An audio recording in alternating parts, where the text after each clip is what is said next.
अगला विषय आप स्वामी जी से के सामने स्वामी जी, इम्यूनिटी बढ़ने की बात आपने बताई, बहुत सारे तरीके भी बताए। एक जो आप गौ घृतपान के सेवन की बात कहते हैं वो तो मैं पर्सनली अपनाती हूँ, और इम्यूनिटी के साथ साथ जो ब्रेन फॉगिंग की प्रॉब्लम है वो भी उससे बड़ी दूर हो जाती है। और सुबह से ऐसा लगता है खाली पेट घी खाने से कि पूरी बॉडी को नरिशमेंट मिल गया है, और जिस दिन कभी भूल जाओ तो लगता है कि जीवन का कुछ एक काम अधूरा रह गया है।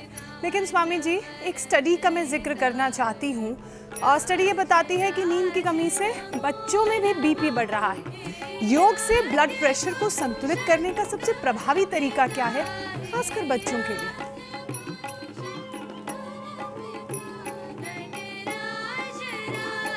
तो बच्चों को योग यजन भजन में लगाना। जैसे यहाँ भजन हो रहा है, यहाँ देखो कितना जबरदस्त योग, दाएं बाएं, नटराज राज नमो नमः,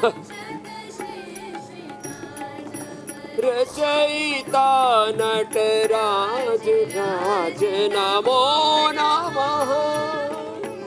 तो बच्चों को अनुलोम विलोम भ्रामरी गीत कराओ, बच्चों को योग यजन भजन कराओ, सुबह उठ करके बच्चों को दौड़ाओ, रनिंग कराओ, ये खेल कराओ, कुश्ती कराओ। देखो इधर कुश्ती हो रही है, अरे ये तो कुछ ज्यादा ही जोर से पटकते हैं बच्चे तो।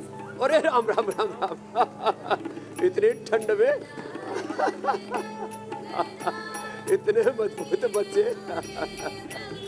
तो फिर भी जो बच्चे ये कंप्यूटर गेम खेलते रहते हैं, ऐसे योग नहीं करते जैसे तोशी कर रही है। क्या गजब के बच्चे हैं, इनको तो देख कर के ही मन प्रफुल्लित हो जाता है। हमारा तो बीपी, शुगर, सब स्ट्रेस, सब कुछ नॉर्मल रहता है। अपने चारों ओर योगमय वातावरण हम देखते हैं, आगे पीछे दाएं बाएं योगमय वातावरण, दिव्य वातावरण, दिव्य आहार विचार वाणी व्यवहार स्वभाव, दिव्य सृजन, चारों तरफ ये दिव्यता होती है ना। और इसीलिए पूरे देश से टूट पड़े लोग। ये तो दूसरा बार हमने रखा। ओहो, तो फिर भी किसी का बढ़ जाए बीपी तो मुक्तावटी बीपी ग्रिड दे देते हैं, लौकी का जूस पिला देते, पेठे का जूस पिला देते, सुबह सुबह वेजिटेबल जूस पिला देते हैं, अनार का जूस, और हाँ संतरे का जूस। हम तो अलग अलग प्रकार के वेजिटेबल जूस, और कुछ नहीं तो आंवला, एलोवेरा, गिलोय आदि तो सभी को ही पिला देते हैं। आंवला, एलोवेरा, गिलोय, वीटाग्रास। और जिनके पेट खराब है तो उनको सुबह सुबह गाजर, चुकंदर, अनार पिला दो। बच्चों का हीमोग्लोबिन भी अच्छा, और ब्लड प्रेशर बढ़ ही नहीं सकता। और गाजर और मूली सलाद के रूप में खाओ, पेट गड़बड़ नहीं होगा। और ये लौकी बढ़िया लौकी का, इसमें थोड़ा सा पालक, बथुआ, मेथी आदि और मिला दो, और हरा धनिया, पुदीना आदि मिला दो। इतना जबरदस्त स्वादिष्ट जूस बनता है, बीपी नॉर्मल हो जाता है।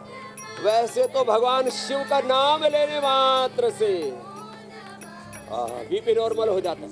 ये जो बिल्व पत्र चढ़ाते हैं ना, ये देखो इधर तो ये बिल्व पत्र है, ये बिल्व पत्र ऐसे चढ़ाया शिव जी पर, और जल चढ़ाया। तो ये बिल्व पत्र मैंने देखा लोगों को पिलाया, उससे बीपी नॉर्मल हो गया लोगों का, शुगर नॉर्मल हो गया, स्ट्रेस नॉर्मल हो गया। नो, और ये जो भांग है ना, इसकी बस्ती देते हैं भगवान शिव भोलेनाथ। औषधि के तौर पर यदि भांग का कोई प्रयोग करता है, इसका एनिवा लेता है, अनिद्रा दूर हो जाती है और एकदम सहज समाधि से लग जाती है। खाने में दिक्कत वाला काम है। तो भांग, धतूरा आदि तो लोग छोड़ के जाते थे शिव जी के पास। शिव जी खाते नहीं थे इसको, उनको भेंट दे के जाते थे। जैसे करोड़ों लोगों ने हमको बीड़ी, सिगरेट, शराब भेंट में दे दी। इसका मतलब ये नहीं कि स्वामी रामदेव ने उसको खाया पिया है।